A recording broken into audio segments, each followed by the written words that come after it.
Good, happy Sunday afternoon, November 8th, 2020. I'm Riley King, and welcome to this afternoon edition of The News with Riley King. Let's begin. First up, we begin with breaking news. Legendary Jeopardy host Alex Trebek died at 80. He died of pancreatic cancer, a battle that he has been battling. Alex Trebek, the quick-witted and debonair television host who won over generations of fans at the helm of the popular quiz show Jeopardy, has died of a lengthy battle with pancreatic cancer. He was 80 years old.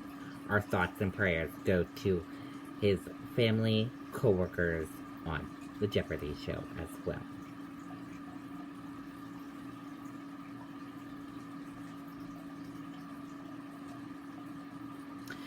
And now let's take a look at the COVID-19 numbers for all of you right now in COVID-19 updates. And here is a look at those COVID-19 updates. Global cases, 9,919,224. U.S. cases, right here as you can see. And then India, Brazil, Russia, France, Spain, and Argentina. Global deaths, 237,408. U.S. deaths and deaths recovered in New York, Texas, as you can see, and a lot of areas covered with red for those COVID-19 cases. And that is a look at your COVID-19 update for this Sunday afternoon. A 3.6 earthquake reported off the coast of Massachusetts. People in Rhode Island, Connecticut, and New Hampshire also felt the quake. An earthquake struck Sunday off the coast of Massachusetts, jolting residents throughout New England, according to the U.S. Geological Survey. The earthquake, measuring 3.6 on the Richter scale, struck at 9:10 a.m. in the Atlantic Ocean, about 8 miles off the coast of New Bedford in Buzzard Bay, at depth of 9.3 miles, the USGS reported. There were no immediate reports of injuries or major damage. The USGS initially measured the quake at 4.2 magnitude before downgrading it to a 4.0 and finally to a 3.6. Numerous people reported feeling a jolt across southeastern Massachusetts, including Cape Cod and Rhode Island, Connecticut, and New Hampshire, officials said. The Massachusetts Department of Emergency Management Agency said in a statement posted on Twitter that there is no danger to a tsunami occurring as a result of the earthquake. Police in Fall River, Massachusetts, about 15 miles of New Bedford, reported receiving numerous calls from local residents startled by the quake. Police communication received numerous calls regarding minor damage inside people's homes that consisted of items falling off shelves. There were also reports of 2 street signs that became uprooted. There have been no reported injuries associated with the earthquake, Fall River's police said in a statement on the department's Facebook page. The last time New England experienced an earthquake of 4.0 or stronger was on October 16, 2012, when a 4.5 magnitude tumbled and struck near Saco, Maine, according to USGS records.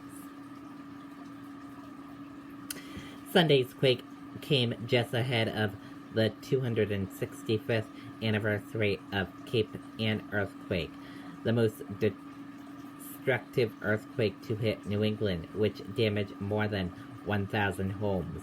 The Cape Ann earthquake struck on November 18th, 175, about 30 miles off the northeast coast of Boston, and sent shock waves all the way to Montreal.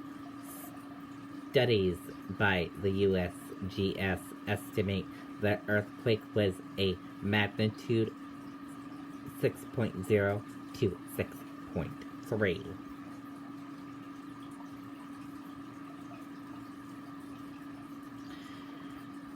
George W. Bush urges unity in congratulations, Biden and Harris. We must come together.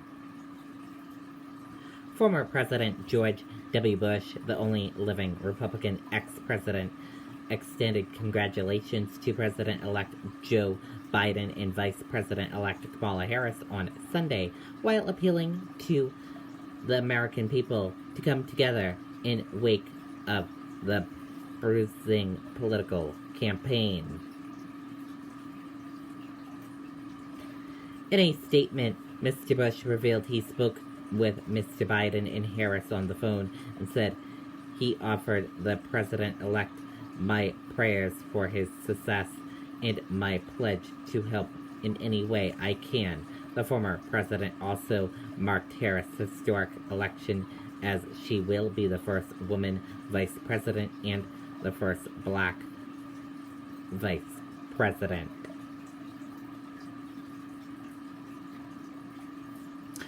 From COVID-19 to climate, President-elect Joe Biden laid out a comprehensive agenda.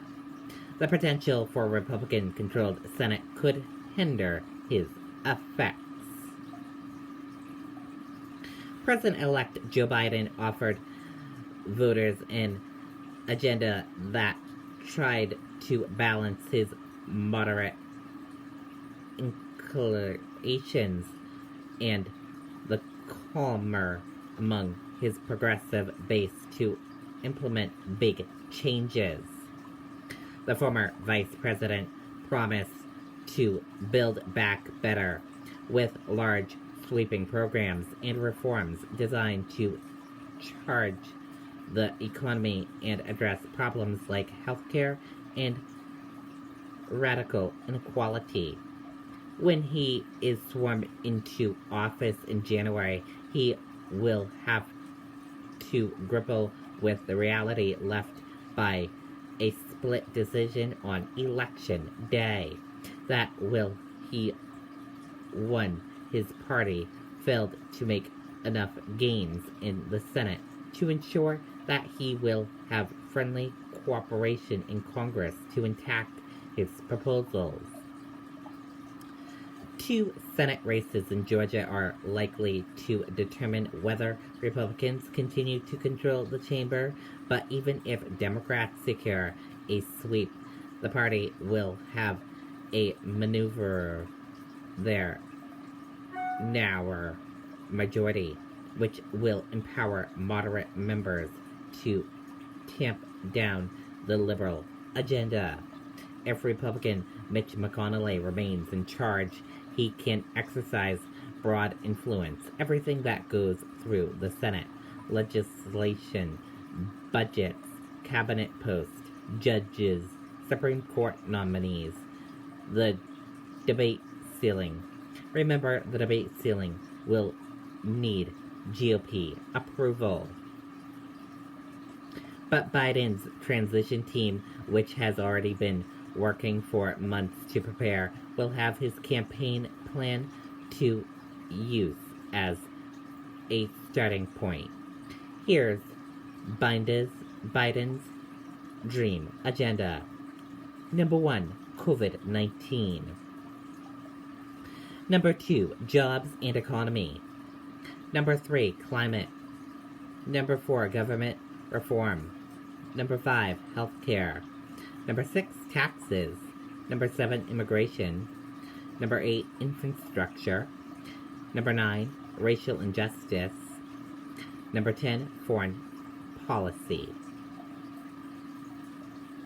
That is a look at Joe Biden's agenda.